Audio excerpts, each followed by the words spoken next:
The night I lay in the hospital, breathing through an oxygen mask, my chest aching like someone was drilling screws into my ribs, I called my son, but he didn't come. He was busy attending his wife's birthday party. Just a few days later, I made a decision that would turn his whole life upside down. Before I dive deeper into the story, leave a comment below. Who knows, maybe my story was once someone else's too. Out there in the world.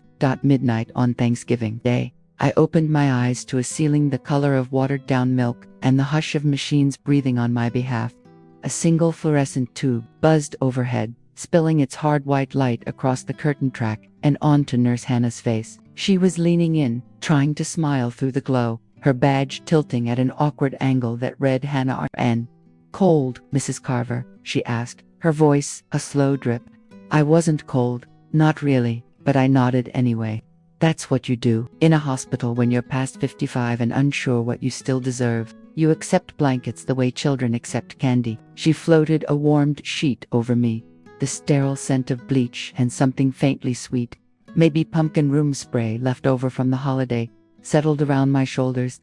My heart kept time on the monitor. Boop, boop, boop.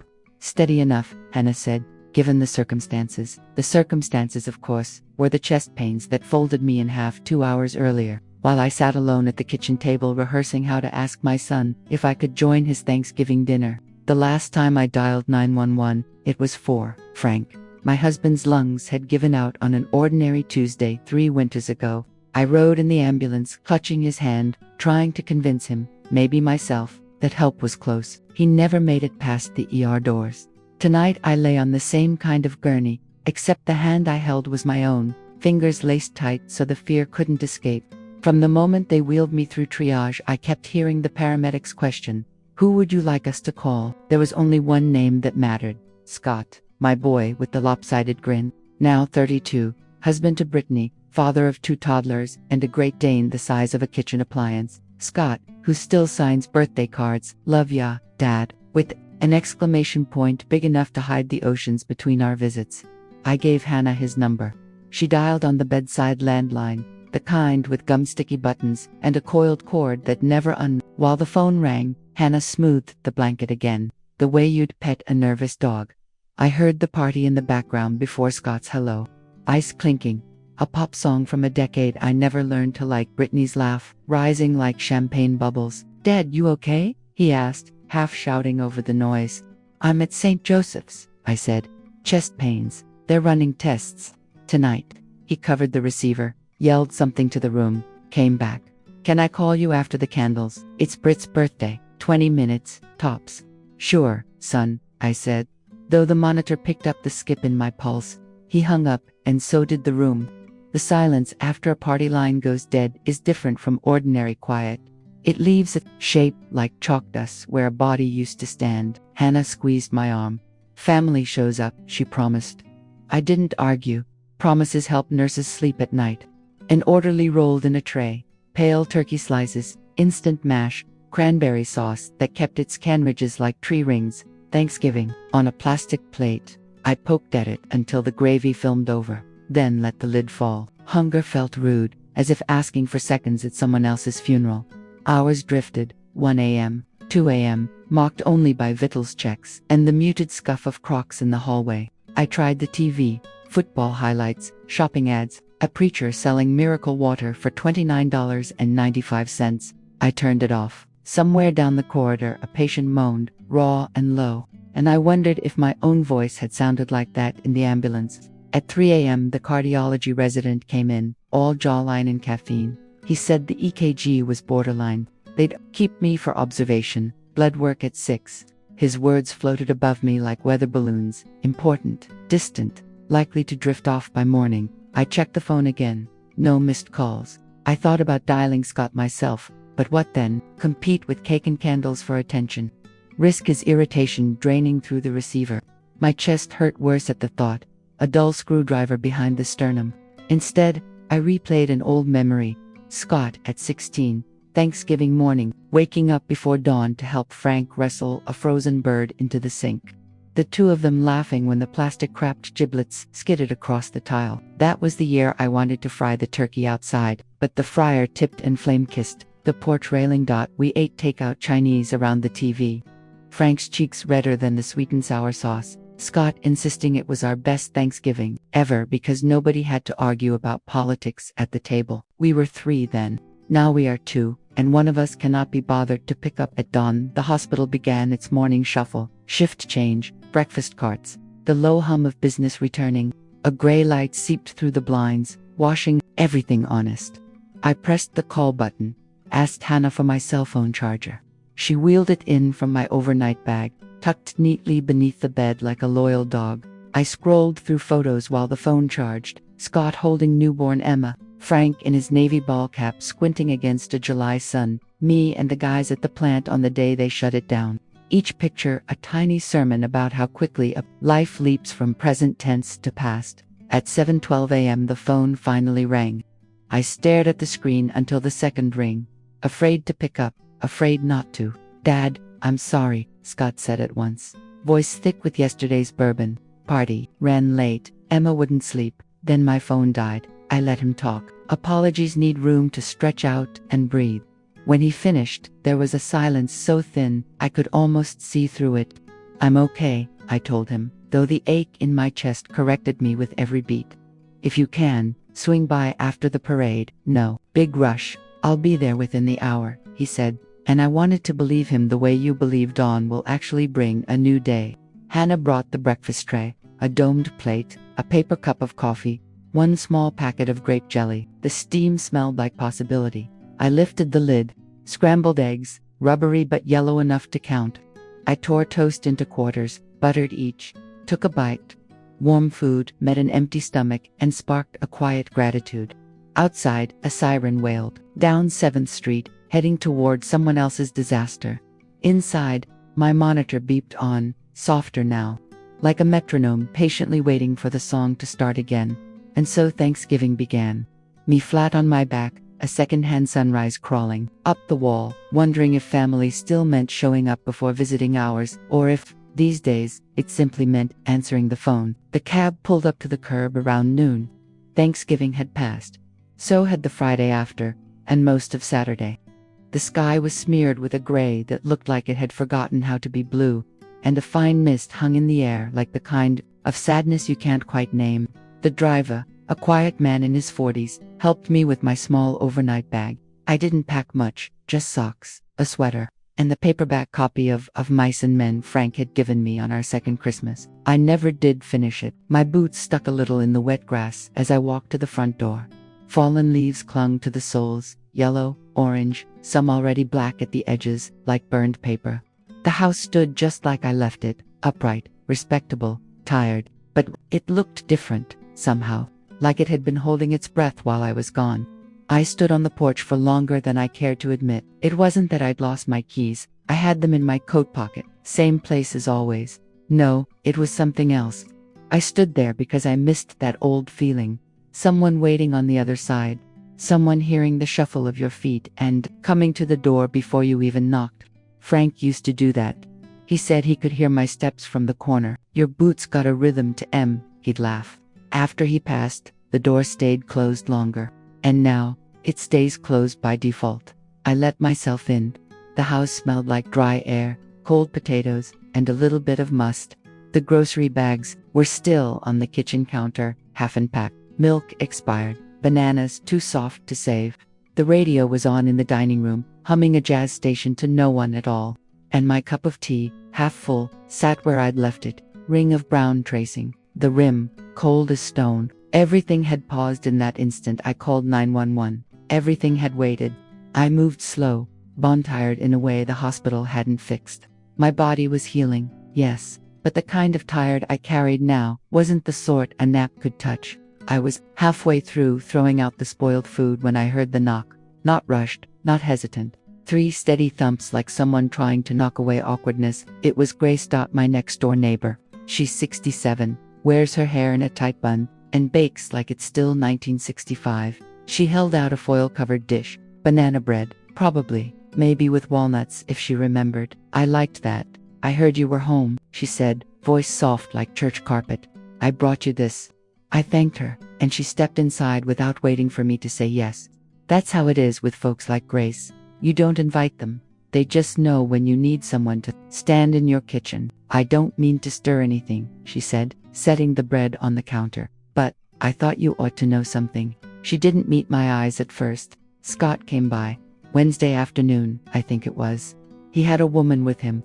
Real estate type, sharp heels, lot of perfume. They were looking around. She asked if you were planning to move to assisted living soon.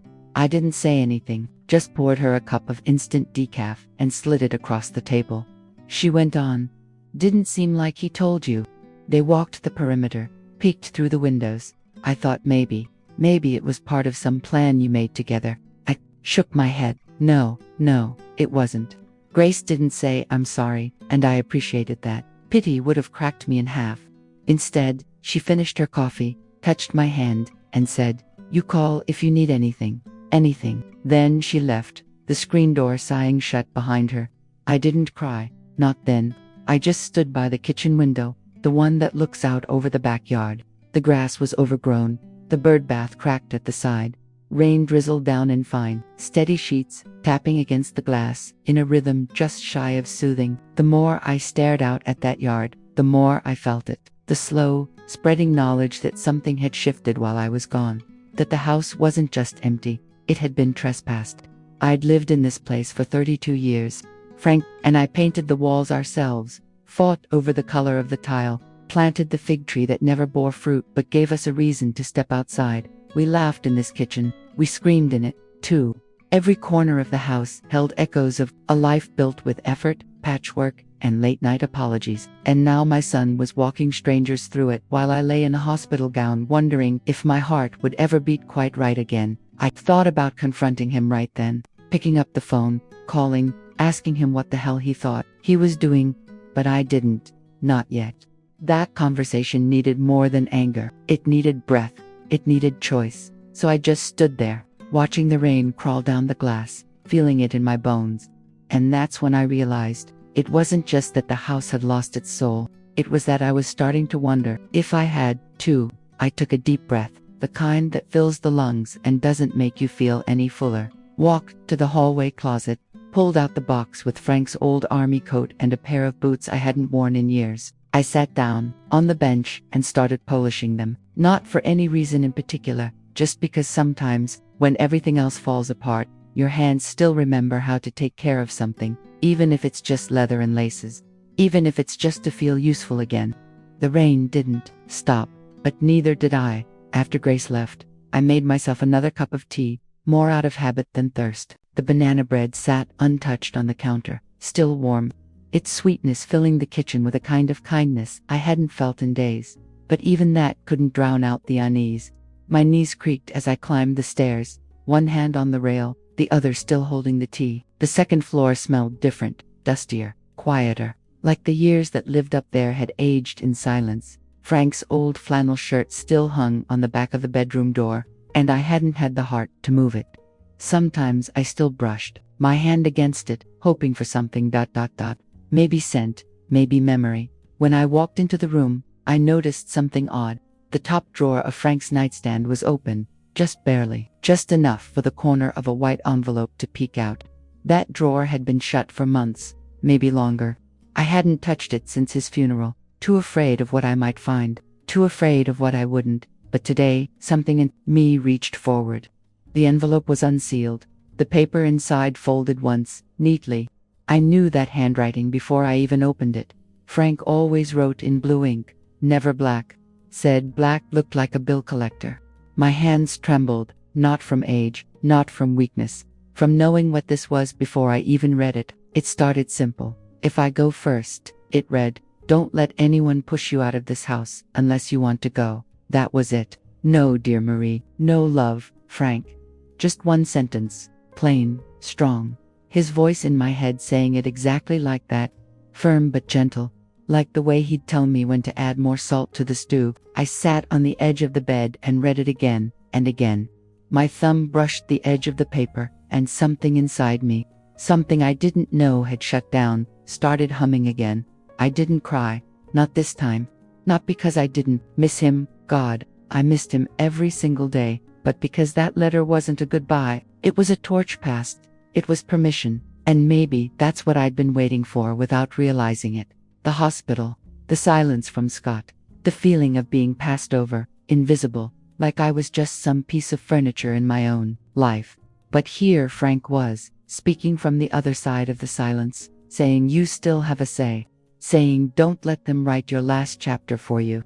I opened the desk drawer below it and found the deed to the house, still in my name alone, no co-signatures, no fine print. Scott had never asked, never even hinted at power of attorney. He'd just assumed. That was the part that stung. Not that he brought a real estate agent, but that he thought he could make that kind of decision without even looking me in the eye. Without asking, Mom, are you ready? Because IWASN single quotes T. Not ready to sell, not ready to move, not ready to sit on a couch in some senior community, playing checkers while someone else tended the garden I planted with my own hands. I folded the letter, slid it back into its envelope, locked the drawer, but my heart didn't lock with it. For the first time in a long while, I felt like the one holding the pen. I stood up, walked over to the window, and looked out across the yard. Rain still tapped the glass, but the sky had lightened just a shade, enough to show the trees shaking off the last of their leaves. I could see the old fig tree, bare now, its crooked limbs reaching out like old friends saying hello. I pressed my palm against the window, not for balance, but for grounding. There was a time I thought my story had already been told, that after Frank, and after Scott grew up, and after the days got quieter, I was just here to exist, to fill space. But Frank's words, as few as they were, did something I didn't expect. They woke me up. There's a kind of silence that numbs you, and a kind that calls you to listen closer. This was the second kind. This was the kind that said, start again. Write what happens next. So I did. That night, I pulled out a blank notebook. Not the nice leather one. I wasn't ready for that yet. Just a spiral-bound pad I kept for grocery lists and measurements. I sat at the kitchen table with a fresh cup of tea, the kind I did want this time, and I started writing. Not about Frank, not about Scott, about me, about the way my hands still know how to make pie crust by feel, about the way the porch groans, different when it rains, about how I've always wanted to paint the upstairs bathroom yellow, but never had a reason to, and about how I wasn't going anywhere. Not yet. I didn't know what tomorrow would bring. Maybe more silence, maybe another argument with Scott, maybe another knock on the door from a realtor. But I knew this much: this house still had soul. And so did I. And from that moment on, I decided I wouldn't wait for anyone else to remind me of that again, because Frank already had, and because deep down, I always knew, this story wasn't finished. Not by a long shot. Claire came to stay 3 days after the rain stopped. The air had turned colder, sharp with the kind of breeze that nips at your fingers and smells faintly like chimney smoke. Scott dropped her off without much fanfare, just a half smile, a thanks Mom, and a mention that he and Brittany were heading out of town for some marriage tune-up retreat. I didn't ask questions. Not because I wasn't curious, Lord knows I was, but because I didn't want to sour the air with tension Claire might breathe in. She's 9. Wide-eyed, bookish, with bangs, she cuts herself, and a way of speaking that sounds like she's always halfway to figuring something out. She brought her little pink suitcase, a stack of dog-eared chapter books, and a stuffed elephant with one button eye. I gave her the guest room, even though Frank used to call it the sewing room, and promised her pancakes in the morning. That next day, I woke early. My back always starts complaining around 5:30. Anyway, I put on the old flannel robe I'd had since before Scott graduated high school and shuffled into the kitchen. The air was still and dim, the kind of quiet that only exists in houses where someone's memory still lingers in the walls. I made pancakes from scratch, none of that mixed nonsense, and warmed up some frozen strawberries on the stove until they got soft and syrupy. I even opened the good maple syrup, the one I hide in the back of the fridge behind the mustard. Claire came down with her hair sticking up in a dozen directions and sleep still clinging to her face. She sat at the kitchen table, dangling her feet, humming something tuneless. I poured her juice, set the plate in front of her, and she dug in like kids do. Pure joy, no questions asked, until she asked one. Her voice was casual, the way only a child's can be when they're dropping a bomb. Daddy said, "You're only gonna be living here till the end of the year." "What does that mean, Grandma?" I froze. My hand was halfway to the coffee pot, but I never made it. The silence that followed her question was sharp, The only sound was the ticking of the wall clock and the faint sizzle from the skillet still cooling on the stove. I looked at her. She wasn't smirking. She wasn't trying to get a rise out of me. Just asking, like she would ask why the moon changes shape or why dogs tilt their heads when you talk to them. I didn't answer right away. I sat down across from her, folded my hands in my lap. "I didn't know your daddy said that," I said gently. Claire blinked, took another bite. "He said we might have a new house soon, and you'd go somewhere quieter." I told him this house is quiet. She shrugged. "He said not quiet enough." My heart ached, not from the words, but from how easily they rolled out of her mouth. How she didn't know what weight they carried, but maybe she did, in her own way. Children know more than we think. They just don't always have the language for it. I changed the subject. Asked her if she wanted to help me clean the attic later, or maybe bake something for the neighbors. She agreed, with the same wide grin she always gave when I mentioned sprinkles. That afternoon, we curled up on the living room rug with a shoebox of old photos. The kind where everyone's cheeks are too red and the edges are yellowing. Claire was fascinated, asking about the hair, the clothes, the cars parked in the driveways behind us. Then she pulled out one I hadn't seen in years. It was 1988. Frank had his arm around me. We weren't looking at the camera. We were looking at each other, smiling like we knew a secret the world didn't. My hair was big, my jeans were high-waisted, and his eyes were crinkled in that way that always said home. Claire pointed to him and said, "Grandpa smiled, just like Daddy does when he's happy." I swallowed hard. It was true. Not in the face, but in the eyes. That warmth, that flicker, of something deeper. But what hit me most was how Claire said it. With wonder, with recognition, like she wasn't just looking at a picture of her grandparents. She was seeing people, not property, not problems to solve, not logistics to be sorted, people. And maybe that's what I'd been missing all this time. Someone to see me not as a burden or an obstacle, but as a person still becoming. Later that night, after a bath and a story, and the kind of hug that only kids can give, the full-body kind where they melt into you, Claire came back downstairs in her pajamas. "Grandma," she whispered, holding something small in her hand. "I found this in Daddy's sock drawer a few days ago. I was looking for batteries for my flashlight. I didn't mean to take it. I just forgot to put it back. Is it important?" She handed me a tiny black USB stick. No label, no markings. My stomach dropped. I didn't know what it was, but I knew what it might be. And Claire, sweet thing, was too innocent to understand the kind of door she'd just unlocked. I knelt down to her level and brushed her hair behind her ear. "You didn't do anything wrong, sweetheart," I told her. "Thank you for giving it to me." She nodded, yawned, and went back upstairs. I stood there alone in the kitchen, the USB sitting in my palm like a stone. Something about the weight of it felt final.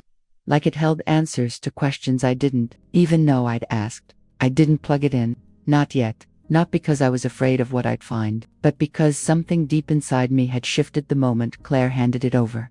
She didn't see a fight. She didn't see a power struggle. She saw me.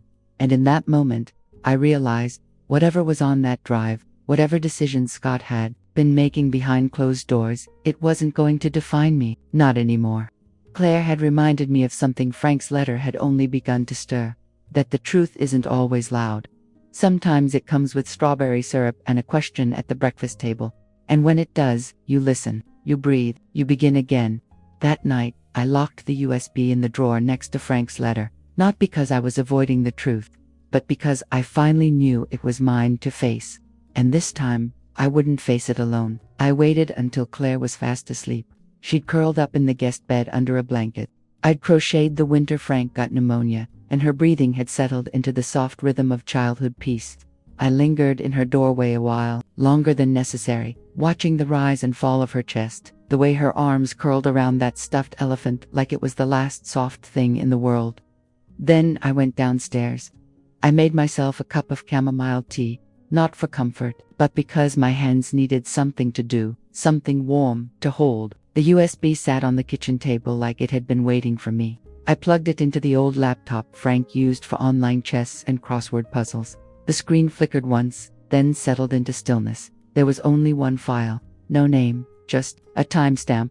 I clicked. It was an audio recording at first, just static. A chair scraped ice clinked in a glass. Then, a voice. "Brittany." "So," she said, a little too cheerfully. As long as she signs, the house is ours, right, Scott? She will. Mom doesn't even know what day it is half the time she's losing it. I mean, she barely looked me in the eye when I told her about the move. Then came a sound that gutted me more than their words. Laughter, shared, comfortable, ugly. She won't fight it, Brittany said. She's too tired, and even if she does, we'll make it sound like we're doing her a favor. Sell the house, downsize, move her closer to us. You know how the courts look at this stuff. They side with the ones who look like they care. I just want it done, Scott muttered. Before the end of the year. Another pause. Claire can switch schools. She's 9. She'll get over it. I stopped the recording, not because I couldn't listen anymore, but because I'd heard enough. There's a particular kind of pain that doesn't come with tears, the kind that doesn't scream, doesn't beg. It just settles into your chest, like a rock and refuses to leave. That's what betrayal feels like when it has your son's voice, when it wears the name family. I sat there in the dark kitchen, the only light coming from the dim glow of the laptop screen, the tea cooling in my hands, and I didn't shake, I didn't cry. That part of me, whatever part used to cling to fear, to doubt, to the hope that this was all just a misunderstanding, had finally gone still. This wasn't confusion. It wasn't a slip of the tongue or a poor choice of words. It was calculated. It was cruel. It was planned. They saw me as a roadblock, a nuisance, an old woman too, lost in grief and memory to notice what was happening under her own roof. They were wrong. I closed the laptop carefully, gently, like closing a casket. Then, I sat in silence, not the weak kind, the heavy, powerful kind, the kind that doesn't need to shout because it knows. I stared at the fridge, at the magnet that held Claire's crayon drawing still in place, a red house with a crooked roof and a big smiley face in the window. Grandma's house, she'd written underneath. Not the house, not the property, Grandma's house. That mattered, that still mattered. I don't know how long I sat there before I heard the soft creak of the floor upstairs. Bare feet on old wood. Claire, she rubbed her eyes, standing in the doorway in that sleepy, disoriented way only kids can manage. Hair mussed, the sleeve of her pajama shirt twisted around her elbow. Grandma, she said, why are you still awake? I didn't answer right away. I just stood, walked to her, dropped to my knees and wrapped my arms around her small, warm frame, not because I was looking for comfort, but because I needed a reason, a why, and she was it. Claire didn't pull away. She just rested her chin on my shoulder and said, I had a weird dream, but I think I'm okay now. I held her a little tighter. I think I am too, sweetheart. When I tucked her back into bed, she was asleep. Before I even closed the door, I stood there for a long time, hand resting on the doorknob, heart somehow both broken and full. They'd tried to reduce me to a line on a deed, a signature, an obstacle. But I was more than that. I was still a mother, a grandmother, a woman who had lived through grief, through love, through change, and I wasn't going anywhere, not yet. The war they'd started was quiet, but I could be quieter and sharper and more alive than they'd ever counted on, because I had one thing they didn't, something Scott had forgotten. This house wasn't built from wood and drywall. It was built from memory, from intent, from me, and I wasn't done living in it yet. I didn't sleep after hearing that recording.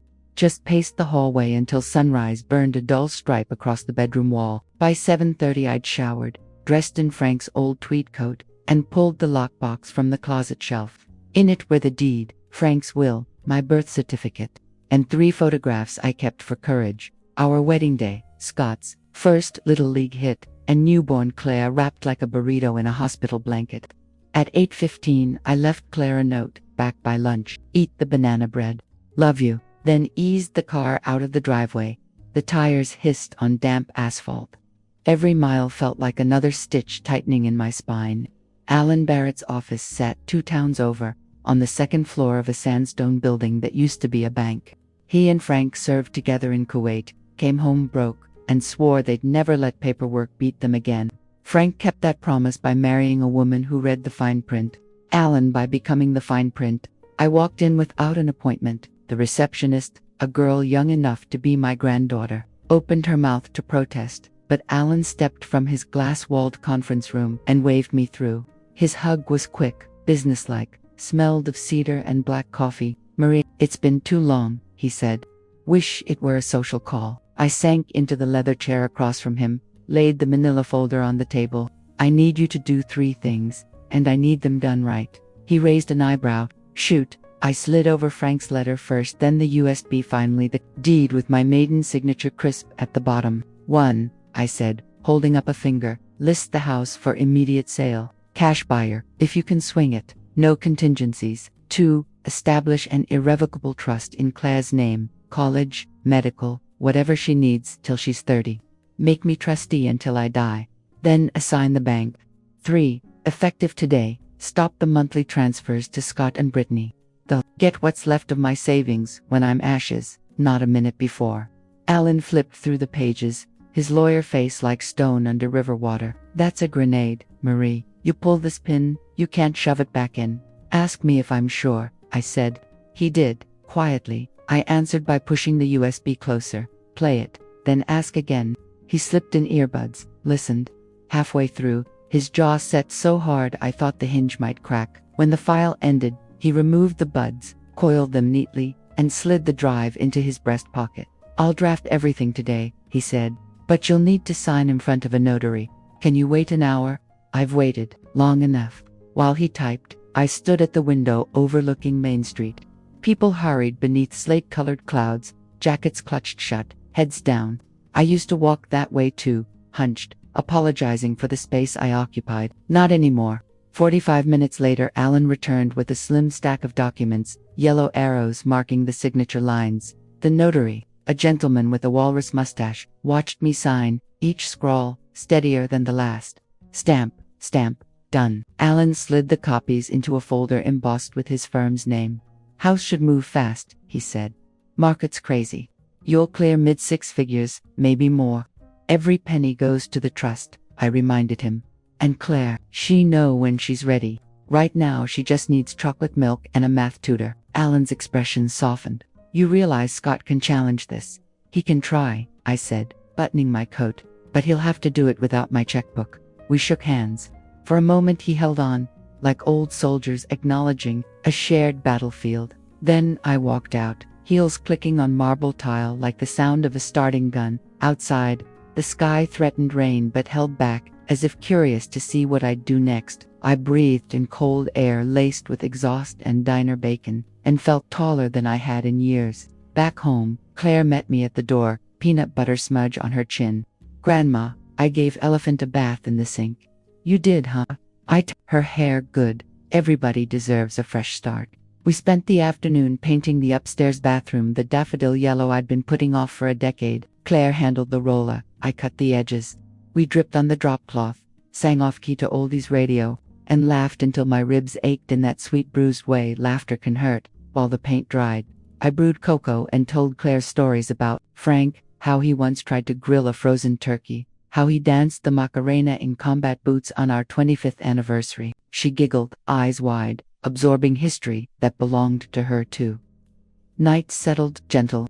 I tucked her in, kissed her forehead. As I turned off the light, she whispered, Grandma, are we okay? I thought of Alan's stamp, the trust papers, the house soon to be someone else's worry. I thought of Scott's laughter on that recording, cold and foreign. Then I thought of Claire's future, bright as fresh paint. We're better than okay, I said. We're starting new chapters. Downstairs, I opened the front door and stepped onto the porch that the clouds had cracked, revealing a sliver of moonlight that brushed the yard in silver. Wind rattled the fig tree, bare but unbowed. I stood there with my shoulders back, breathing night air that tasted like iron and promise. And for the first time since the ambulance ride, my heart beat without stuttering. The blade was drawn now, paper sharp, ink forged, and it was mine, to wield, not for vengeance, not even for justice, for freedom. I closed the door gently, like sealing a vow, and let the quiet settle around me, like armor. Tomorrow would bring phone calls, maybe arguments, maybe heartbreak, but tonight belonged to me, and I no longer bowed. The sale closed on a Thursday, morning slick with April rain. Alan called at 10:17 a.m.2, say the wire had landed, the deed was recorded, and the sold rider dangled from the sign like a white flag I'd finally chosen to raise. By noon, every dollar not earmarked for property taxes sat inside Claire's trust, growing interest by the minute, like a quiet seed banked in winter soil. My own checking account held just enough for rent on the new cottage across town, groceries, and the nice kind of coffee I'd decided to stop feeling guilty about. Scott and Brittany didn't know any of this yet. They hadn't called since the retreat, and I hadn't bothered to light the path for them. Some truths, I'd learned, are best delivered like certified mail, handoff, unmistakable, signature, required. Around 3 o'clock, an unfamiliar SUV rolled up, tires crunching the curbside gravel. I watched through the living room lace, Scott behind the wheel, Brittany riding shotgun, a grocery store bouquet wilting on her lap, yellow mums, the $5 kind. The sight should have stung. Instead, it landed like weather, on a window. Noticed, but powerless to enter. They rang the bell, once, twice. Brittany's voice floated through the door, bright and brittle. "Mom, we're so sorry we missed you when you were sick. We brought flowers." I stayed still. In the hall, a single box waited by the stairs, my last night's packing. Nothing left now but Claire's crayons and the memory of Frank's laugh caught in the baseboards. Footsteps retreated, then conversation, low, urgent, fraying. I cracked the door just enough to slide Alan's red wax envelope onto the porch. His clerk had inked their names on the front in sweeping, courthouse script. Scott Carver and Brittany Carver, personal and confidential. I closed the door and turned the bolt. Outside, the envelope snapped open. Paper rustled, pages flipped. I pictured each item landing like a shuffle of cards.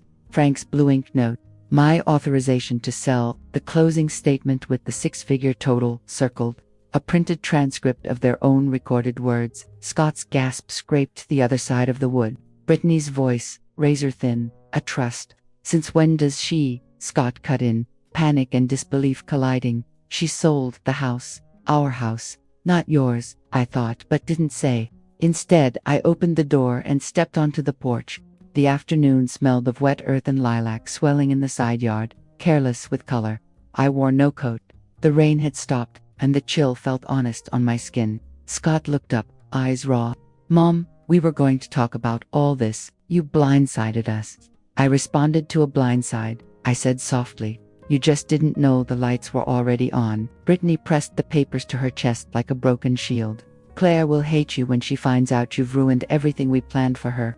From behind me came the soft pad of small feet. Claire slipped her hand into mine, thumb rubbing the ridge of my knuckle. Her presence settled the porch like fresh mortar. I met Brittany's glare, with steady breath. "I'm teaching Claire the difference between family and possession. She'll be fine." Brittany's mouth tightened. She turned to Scott, whispering fury, but the wind carried every word. Lawyer, contest, mental capacity. Scott's shoulders sagged. For a moment, just a heartbeat, I saw my little boy, the one who once cried when he cracked a marble countertop sneaking ice cream. But the moment passed, and the man in front of me chose silence over apology. I bent, kissed Claire's hairline. "Go grab your elephant, sweetheart. It's time for us to head home." She nodded and disappeared inside, the screen door sighing behind her. Scott stared at the threshold she'd crossed. "Where are you taking her?" "Brittany's parents are expecting us this weekend." "Claire's staying with me tonight," I said, "and any weekend she chooses after that. Your visitation schedule will have to fit around her piano lessons and the life she's building, one that doesn't revolve around real estate." Brittany scoffed, but her grip on the bouquet faltered. Yellow petals scattered across the porch, bright and bruised. Alan's sedan pulled to the curb. He'd promised to swing by with a duplicate key for the buyer's agent. Seeing him, Scott blanched. Brittany, never one to weather humiliation, yanked Scott's sleeve. "We're done here," she hissed, and they retreated down the steps, argument already crackling between them, like static. At the sidewalk, Brittany paused, tossed the flowers into the gutter. Waterlogged stems bobbed in the runoff.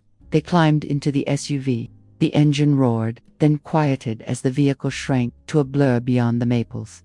I turned back to the house, one last time. The entry floorboard, Frank's "I'll fix it Saturday" promise, wore its familiar dip, a shallow print of years and shoes and hopes deferred. I traced it with my toe, a small salute to undone intentions, then crossed over without hesitation. Inside, Claire waited with her suitcase and that single-buttoned elephant. She looked at the nearly bare room, at the rectangle of lighter paint where the family photo used to hang, then up at me. "It feels different," she said. "It is different," I answered, lifting her bag. "Different can be good." We stepped onto the porch together. I locked the door, my key for the very last time, and pressed it into Alan's palm as he reached the steps.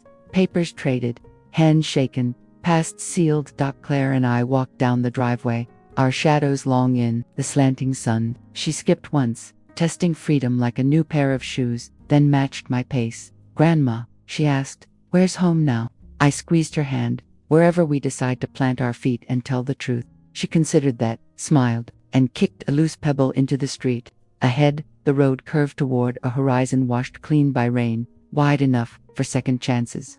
We followed it, leaving the old house, and everything that tried to claim us, locked safely behind. Claire made her choice on a Tuesday, colored the pale gold of early summer. No blow-up, no slammed doors, just a quiet text from Scott that she'd be visiting Grandma a little longer. 2 hours later, a rideshare idled at the curb, and there was Claire, suitcase bumping the cracks in the walk, cat-shaped pillow hugged to her chest. I opened the door and stepped aside. No questions, no speeches. A welcome that asked for nothing, felt like the only kindness left to give.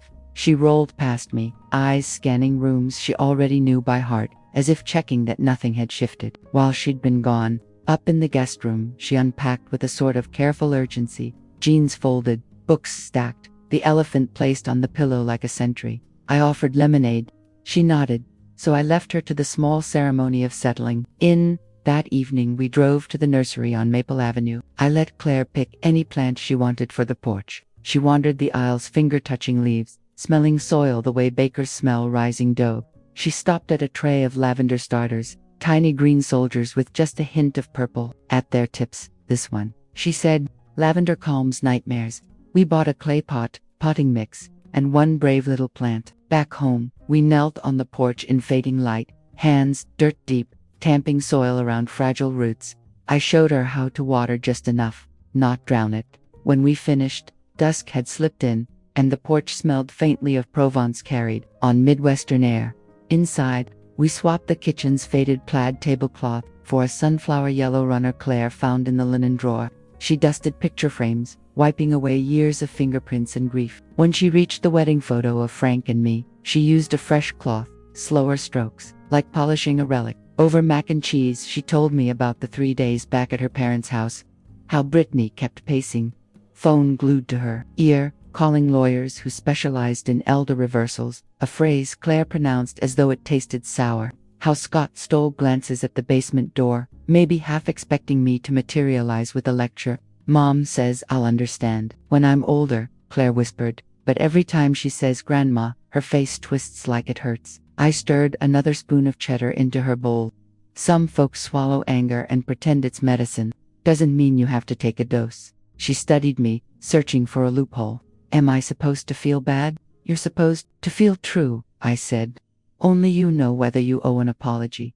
Don't let anyone else bill you for guilt." She breathed out, long and shaky, as though she'd been holding that air since the SUV ride. Then she nodded once, small but certain, the way a sapling accepts wind as part of its deal with the sky. Night settled. We brushed our teeth together, her bright green toothbrush next to my sensible white one. In the bedroom, she crawled under the quilt and patted the space beside her. "We can turn off the lamp," she said. "I'm not scared." I climbed in, switched the toggle, and darkness wrapped us, warm, full, the hush of an honest house. For years I'd left a nightlight burning, as though Frank needed it to find his way back. But tonight felt different. Tonight, the dark wasn't empty. It was simply unlit potential. Claire's breathing evened. Somewhere outside, a train horn sounded its long, lonely warning, then faded into the distance. I listened to the rhythm of her heart where her back pressed against my side and thought about shadows, how they're only shapes made by blocking light, how children sometimes inherit them without consent. Claire was done being anyone's shadow. So was I. In the morning we'd water the lavender, maybe bake muffins if the kitchen didn't mind the mess. We'd keep repainting the life we wanted, one small surface at a time. And when Brittany's next sharp text came, or Scott's next half-hearted voicemail, I'd answer with the same quiet certainty that opened my door to Claire. Love is not a mortgage, family is not possession, and guilt is a bill I no longer pay. With that thought, I let my eyes close. The house breathed around us, floorboards settling like an old dog at last content, and the dark stayed gentle, no longer a reminder of what was missing, but a cradle for everything, finally fearlessly, taking root. The movers finished before sunset rolled, the truck door shut with a bang, and drove off in a cloud of gravel dust, leaving Claire and me standing on the porch of our new, not-so-new cottage. White paint flaked along the clapboards like dander from an old cat, but the porch swing held steady when I gave it a test push, and the gutters didn't sag. Good enough. After everything, good enough felt downright luxurious. Inside, 2 bedrooms, 1 bath, and a galley kitchen that smelled faintly of lemon oil from the scrub I'd given the counters.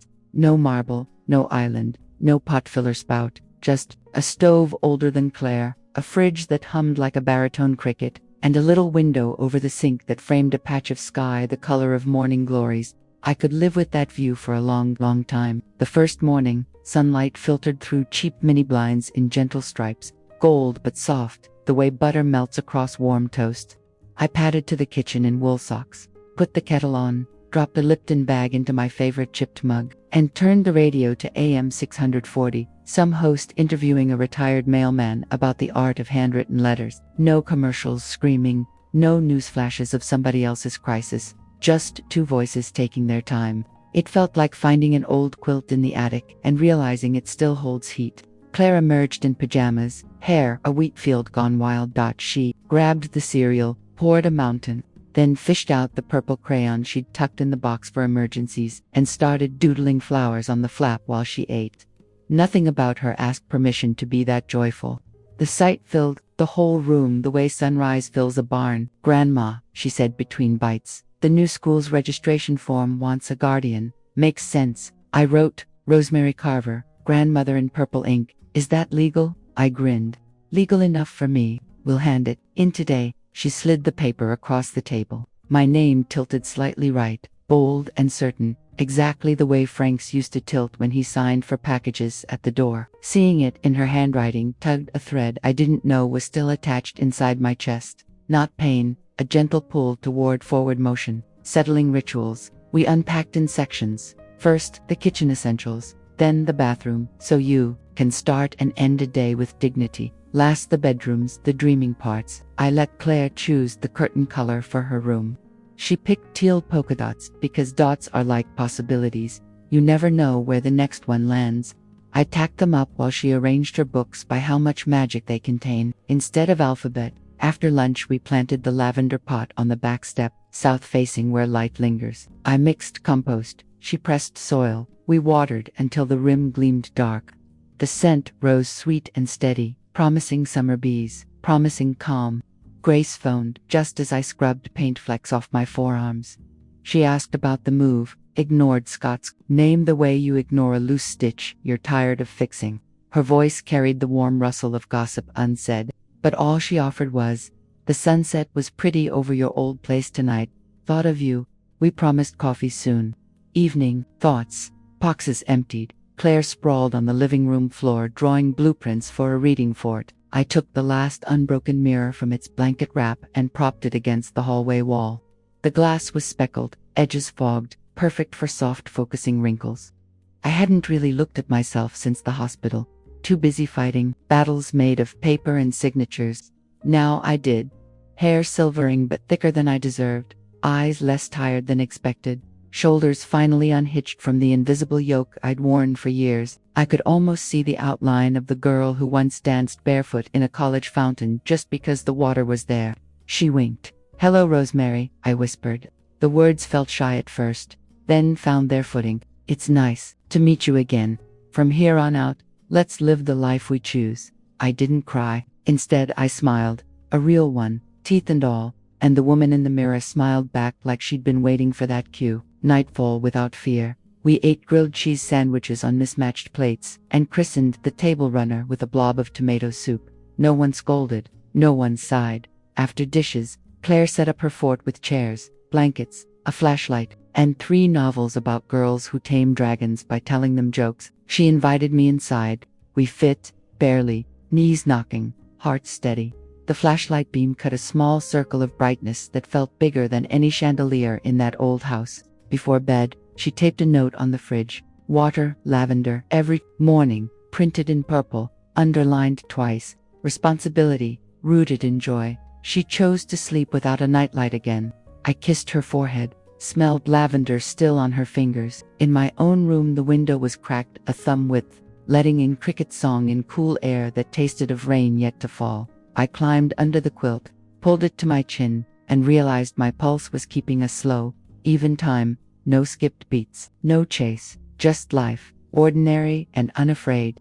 Tomorrow's outline: there will be harder days, paperwork, court letters, maybe, awkward meetings at school functions where Brittany's smile cuts. I know storms don't vanish just because you change addresses, but I also know roofs don't have to be grand to keep you dry, and freedom doesn't need square footage. Tomorrow Claire and I will walk to her new school. She'll carry a backpack half her size, I'll carry a thermos of Lipton. We'll hand in that guardian form with a violet ink signature and a confidence I haven't felt since Frank slipped that blue ink note into my life. The secretary might raise an eyebrow at the color. I plan to raise mine right back. When we get home, we'll check the lavender, maybe bake cinnamon scones, definitely spill flour. I'll send Grace a text with the new address. Coffee's on, come gossip. And when the sun goes down, we'll sit on the porch swing Frank never saw. Listen to whatever the night radio feels like telling, and let the quiet be simple, not lonely. Because this is our house now, small, sturdy, honest, and this is my life now, also small, finally, sturdy, finally honest. I think Frank would approve. I know I do. I used to circle Sundays on the calendar like they were holy ground, days when the family should gather, when roast beef and forgiveness were carved from the same platter. I kept believing one more meal might fix what had spoiled in the fridge of our hearts. Turns out you can't slow cook respect. Either it's in the pot at the start or you're chewing leather by dessert. So, no more Sunday suppers, no emergency family meetings, no late night confessions rung through the phone after courage rides in on whiskey. If apologies ever come, they'll have to walk the long road on their own 2 feet. I'll be busy living. Grace told me yesterday, voiced low, like sharing wartime intel, that Scott and Brittany downsized to a 2-bedroom apartment near the interstate. No yard, no granite counters, and a view of the recycling bins. Turns out when you pull the plug on a grown child's allowance, they bob for a bit, then find shallower water. I didn't gloat. I also didn't flinch. Late that night my cell lit up with an unfamiliar local number.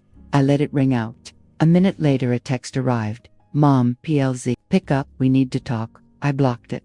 Freedom isn't peace if you keep opening the gate for trespassers. Claire left for school at 7:15, backpack banging her skinny shoulders, a note taped to the front door so I wouldn't miss it. Grandma, rest today. I'll cook dinner. Love. C.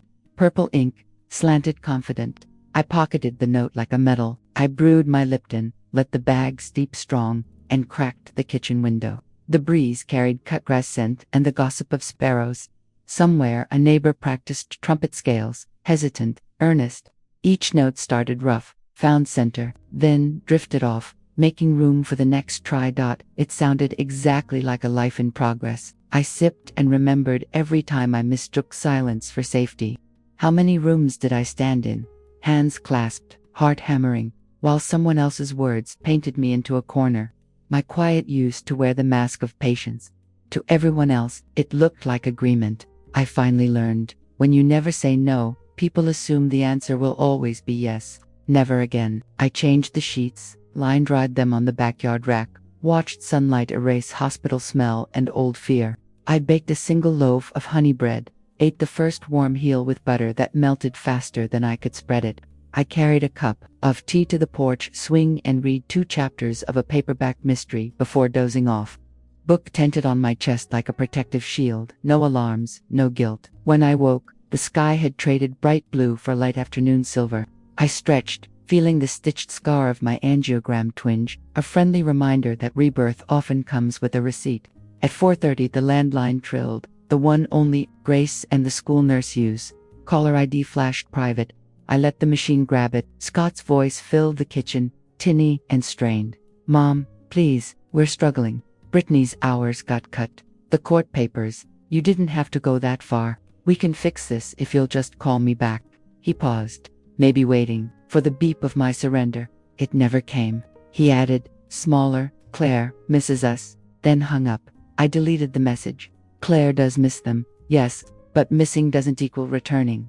Sometimes distance is the cast, the bone needs to set straight. A little after 6, the front door banged open. Claire marched in, brandishing a grocery sack like a trophy. She kicked off her shoes, brand new resolve trailing in with her. Tonight, she announced, we're having tacos. I watched 3 videos. She diced tomatoes, shredded lettuce, browned turkey, with seasoning from a packet. I hovered until she shot me a mock stern look that was pure Brittany, all sharp cheekbones and determination, but without the edge. I backed off, set the table, and let her lead. When dinner was ready, she lit the thrift store candle in the center. A stubby lavender pillar we both agreed smelled more like clean laundry than flowers. We ate 2 tacos each, juice dribbling down our wrists, laughing at her pronunciation of jalapeño, Jah-la-p-no. After dishes, she showed me her math quiz, 98%, one careless minus sign costing perfection.